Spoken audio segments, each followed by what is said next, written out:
Ndabasuhuje cyane rero mwebwe tubanye kuri YouTube channel ya Mazarex. Muri aka kanya ngiye kugusobanurira ifaranga ry'ikoranabuhanga ndetse ngusobanurire mining ku bantu bashyashya batabizi. Ubwo nimba uri umuntu usanzwe ubifiteho ubumenyi wakurikira, cyangwa wowe ufite ubumenyi buhambaye ukabyihorera. Bino birareba cyane cyane abantu bashyashya bajya babibona kuri YouTube channel bakibaza ibi ni ibiki, biva he, bijya he. Mbere na mbere ngiye kwifashisha iyi application bita OKX kugira ngo umenye ngo amafaranga y'ikoranabuhanga ni bwoko ki, ese ava hehe. Kurikira rero kandi kora subscribe nimba uri mushyashya. Ndafungura ya application yitwa OKX. Hari abantu bajya bibaza ngo OKX ni iki? Ese OKX ubundi ubonamwe amafaranga gute? Ibyo bibazo nagiye mbibona abantu babimbaza. Muri aka kanya rero nje kugusobanurira mbere na mbere ifaranga ry'ikoranabuhanga. Ni ukuvuga ngo ifaranga ry'ikoranabuhanga ni ifaranga mu cyongereza ryitwa cryptocurrency. Mbese ni ifaranga udashobora gufata mu ntoki nk'uko tubona inoti n'ibiceri, kandi ntabwo ari ukuvuga ngo ni aya mafaranga yo kuri mobile money na Tigo Cash. Hoya, ni ifaranga ry'ikoranabuhanga, ariko iryo faranga rishobora kuvunjwamo amadolari. Amadolari nayo ukayavunjamo amafaranga yose mwaba mukoresha bitewe n'aho uherereye. Kugira ngo icyo cyumvikanye, ifaranga ry'ikoranabuhanga rishobora gutanga amadolari, noneho amadolari nayo ukayakuramo amafaranga ushaka bitewe n'aho wowe waba uherereye ku isi. Ushobora kuyakoresha ari amadolari, ushobora gufata amadolari ukayahinduramo amanyarwanda. Ibyo byose bibera kuri telefone yawe cyangwa se computer, ariko ngewe iki ngiki uri kubona mfite ni telefone, ntabwo ari computer. Ni ukuvuga ngo rero ndashaka kukwerekaho gakeya kuri amwe mu mafaranga y'ikoranabuhanga afite agaciro cyane kurusha ayandi. Murihangana ndabona internet itari gukora neza, reka nze nyigire 4G ndebe. Mwihangane gatoya nyigire 4G kuko ndi kubona uburyo nari ndi gukoresha network zitahitaga zibigaragaza. Ni ukuvuga ngo urabona ko bigerageje kugaragara. Ngiye kukwereka rimwe mu ifaranga ry'ikoranabuhanga rifite agaciro cyane. Iyi ndimo na application bita OKX nayita nk'isoko cyangwa se banki, cyangwa nkayita banki ibika amafaranga y'ikoranabuhanga. Iyi ni OKX. Ushobora kugura amafaranga y'ikoranabuhanga cyangwa ukayagurisha bakaguha amadolari, noneho nk'uko nabivuze ya madolari nayo ukayakuramo ayo ushaka. Ngiye kujya hariya rero nkwereka ifaranga rihenze bita Bitcoin. Ni ukuvuga ngo Bitcoin niryo faranga rya mbere rihenze riyoboye ayandi yose. Niwumva amafaranga y'ikoranabuhanga uzahita wumva Bitcoin cyangwa se BTC mu magambo ahinnye. Nk'ubu ngubu Bitcoin ngiye kuyigura, ngiye kukwereka aho ihagaze. Ni ibintu bigaragara, ababimenyereye barabizi. Dore nshyizemo Bitcoin mu madolari. Hano ubu mba nanditsemo Bitcoin mu madolari. Reka nze mbikwereke neza ahangaha hano hejuru. Ni ukuvuga ngo Bitcoin dore ihagaze gutya uyu munsi wa none nkoze ino video. Bitcoin ihagaze 92,180 by'amadolari. Nkwibutse ngo ni iby'amadolari, ntabwo ari amanyarwanda. Bitcoin imwe. Ubwo rero Bitcoin yagiye ku isoko mu mwaka w'2009. Ubwo urabyibuka nawe uko wanganaga. Nkwibutse ko kandi Bitcoin ubwo yagiye ku isoko nibwo yahawe agaciro, ariko yahawe agaciro iri ku mafaranga 0.5 by'idolari, ntabwo yanganaga gutya. Nkwibutse ko ifaranga ry'ikoranabuhanga rishobora kuzamuka rikagira amadolari menshi cyangwa se rikamanuka bitewe n'uburyo ku isoko bihagaze. Iyo rikenewe cyane rirazamuka, iyo ryabaye ryinshi riramanuka mu gaciro, rirahindagurika. Ngira ngo urabibona hano naciye akaziga ko riba rihindagurika buri segonda. Ni ukuvuga ngo rero aya ni amafaranga ashobora kuba yaguhindurira ubuzima mu gihe gitoya igihe waba uyafite, kuko arazamuka akanamanuka kandi wowe wiyicariye. Icyo ni icya mbere. iyi ni Bitcoin. Hari andi mafaranga, ni urugero nshobora kujyamo nk'hano nkasacinga irindi faranga, hari irindi bita wenda Ethereum. Ni ukuvuga ngo Ethereum naryo ni irindi faranga ry'ikoranabuhanga, naryo rihenze cyane. Reka nkwereke agaciro ryo rifite. Ngira ngo ryo urabona uyu munsi rihagaze 3,262 y'idolari. Ni ukuvuga ngo rero amafaranga y'ikoranabuhanga ni menshi. Izi ni ingero naguhaga, kuko ugiye kureba nk'amafaranga y'ikoranabuhanga ushobora gusanga amafaranga y'ikoranabuhanga ari menshi cyane. Iyi ni lisite y'amafaranga y'ikoranabuhanga arimo hano. Reka nze nkwereke lisite. Aya yose ni amafaranga y'ikoranabuhanga n'agaciro kayo. Aya yose ni amafaranga y'ikoranabuhanga, ni menshi cyane. Ngo ubwoko bw'amafaranga y'ikoranabuhanga burenze 2,000. Burenze 2,000, ngira ngo icyo uracyumvise. Noneho hari abantu rero bibaza ngo none se ko yari OKX, amafaranga y'ikoranabuhanga twebwe twayakura hehe? Icyo ni cyo kintu ushobora kuba uri kwibaza muri aka kanya. Ese amafaranga y'ikoranabuhanga twayakura he? Nicyo kibazo wibaza, ahantu wayakura. Ngira ngo urareba kuri balance yanjye nanjye mfiteho $1.5 bituzuye. Iri ni $1. Ushobora kwibaza ngo riva hehe rero? Iri $1 riri kuva hano kuri utu tumemefi, memefi coin. Mfiteho coin zitwa memefi.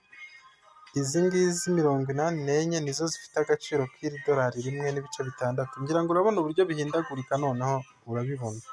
Memefi iri kuzamuka. Amafaranga y'ikoranabuhanga rero ava hehe? Iki kiganiro ni ugusobanura ifaranga ry'ikoranabuhanga ndetse na mining. Amafaranga y'ikoranabuhanga ushobora kuyabona ukoze icyo bita mining. Mining ngiye kubigusobanurira nayo. Mining ni uburyo ufata ama application. Reka njye muri telefone yanjye nkwereka ama application wenda ya mining zitandukanye zirimo. Iyi ni mining, iyi ni mining.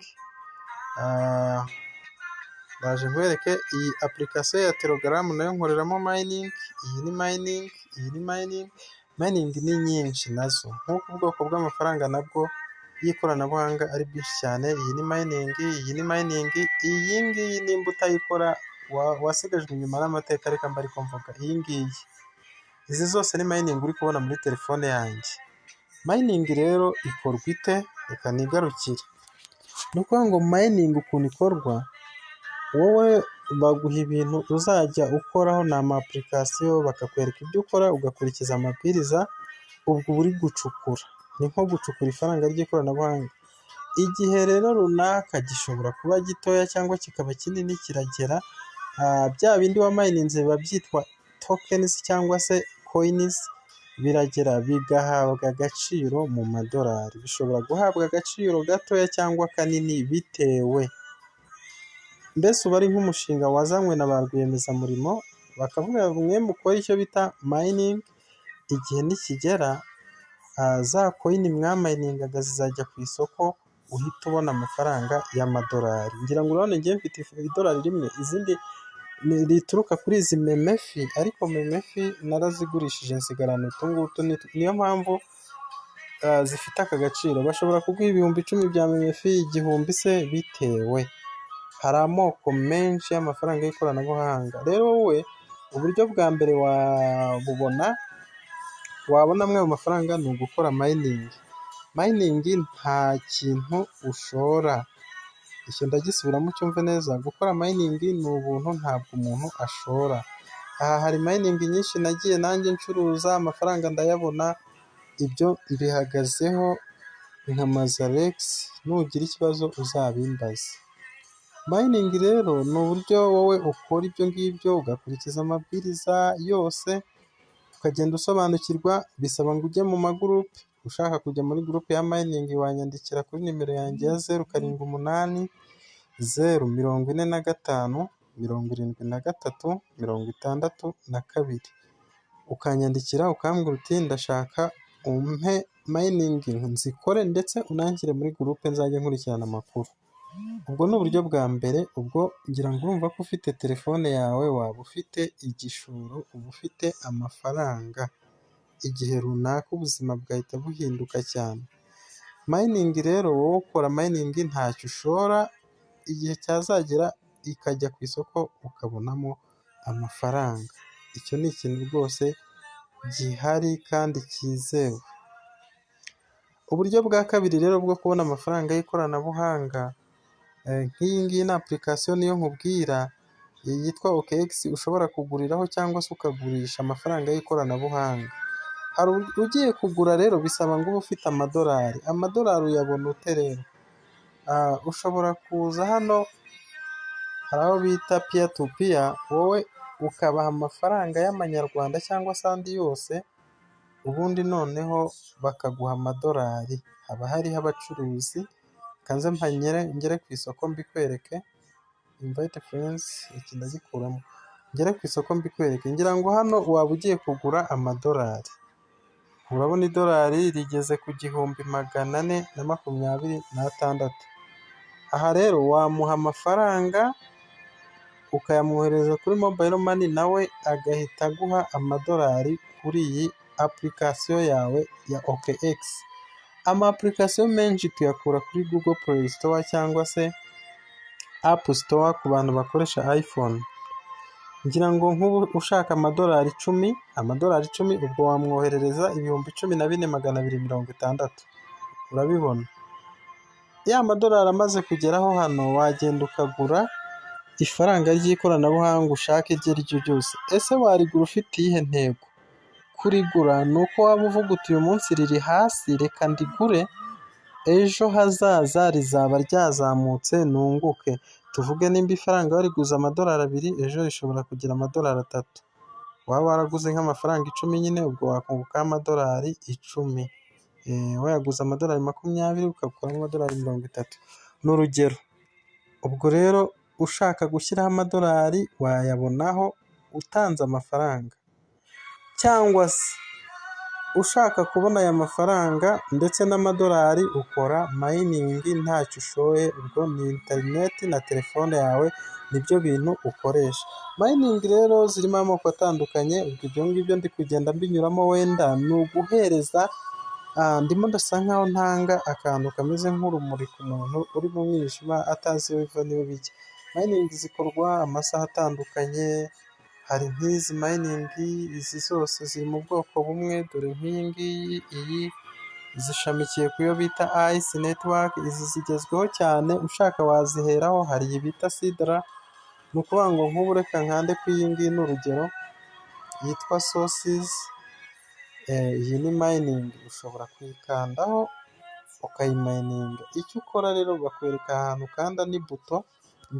Ku bw'amahirwe rwose nsanze nanjye ngomba kumayininga. Hano haba hari buto mpita nkandaho kugira ngo mining. Ni ugukanda kuri iyo buto ubundi nkigendera, nkari buze kuyigarukaho nyuma y'amasaha 12. Ngira ngo urabibona ko bampaye amasaha 24, niyo atagomba kurenga ntarongera kugaruka. Ubwo nkoze mining. Ngira ngo urabona noneho coins mfiteho hano zingana n'ibi bihumbi.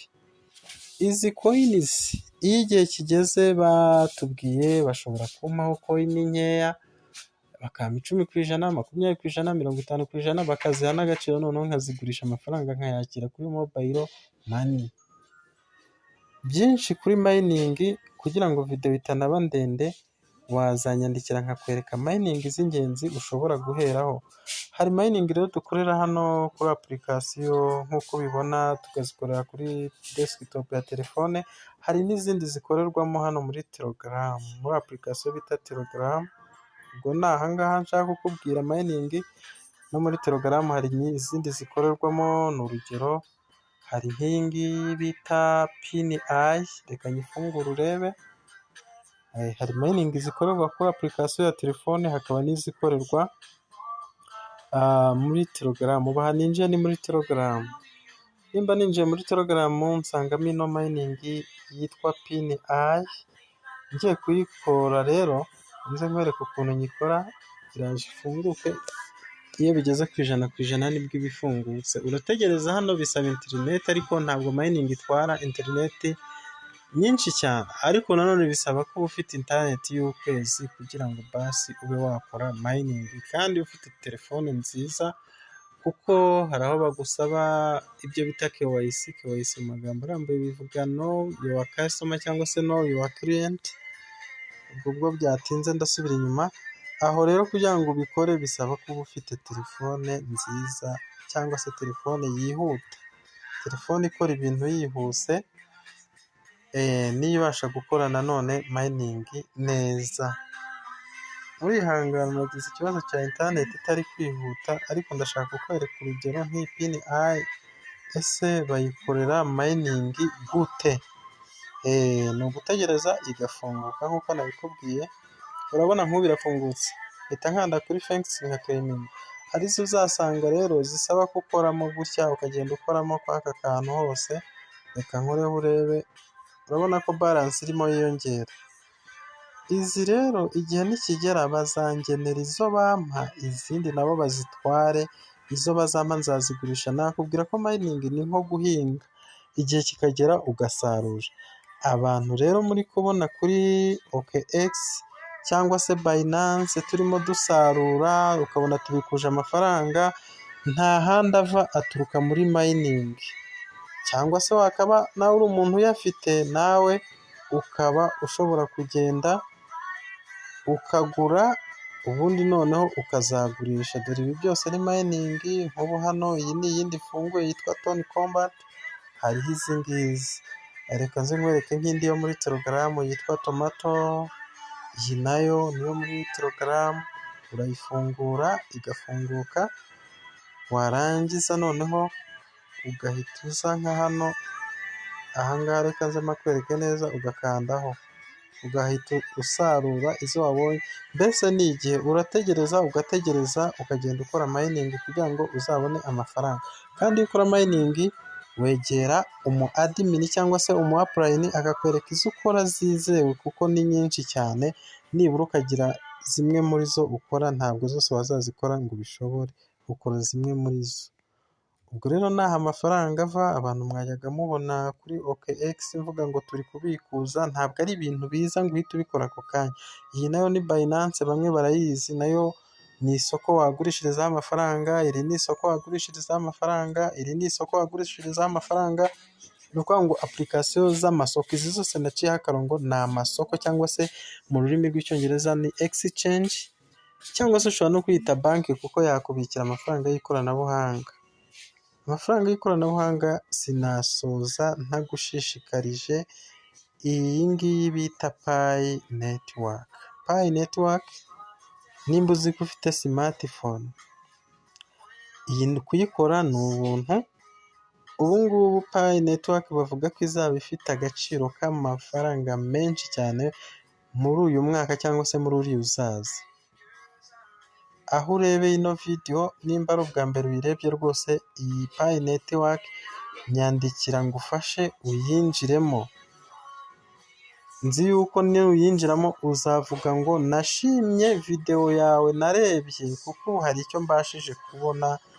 Iyi niyo nasoza nkubwira nti yihereho, waba wanyuzwe n'ikiganiro cyangwa kitakunyuze, iyi mayiningi yikore.